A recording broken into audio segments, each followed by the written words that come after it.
Ces 4 solutions ont été utilisées par nos ancêtres pour se défendre contre des prédateurs. Elles sont alors ancrées en nous. Bien qu'aujourd'hui, on ne se défende plus contre ces derniers, mais contre des problèmes un peu plus modernes.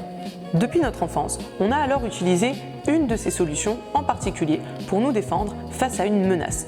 Et elle nous a semblé tellement utile que l'on continue encore aujourd'hui, de manière inconsciente, à l'utiliser comme un réflexe. Je perçois une menace, j'ai peur, je stresse, donc par réflexe, j'utilise une des 4 solutions vues précédemment. Je vous propose d'ailleurs de réfléchir à celle que vous utilisez le plus souvent.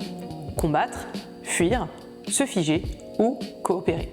Malheureusement, certaines de ces solutions nous maintiennent dans un faux confort sur l'instant T, car elles semblent nous protéger de ce que l'on perçoit comme menaçant.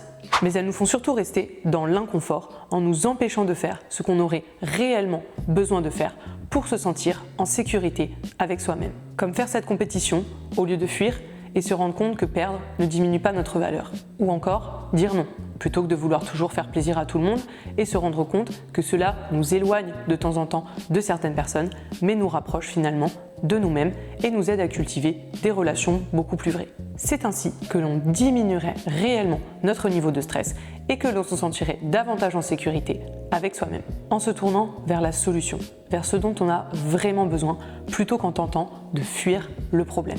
De plus, la menace que l'on perçoit n'est souvent pas réelle au fond, contrairement à ce petit lapin face à ce lion.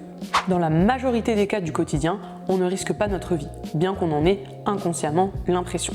Il est donc important de relativiser sur ce à quoi on doit faire face.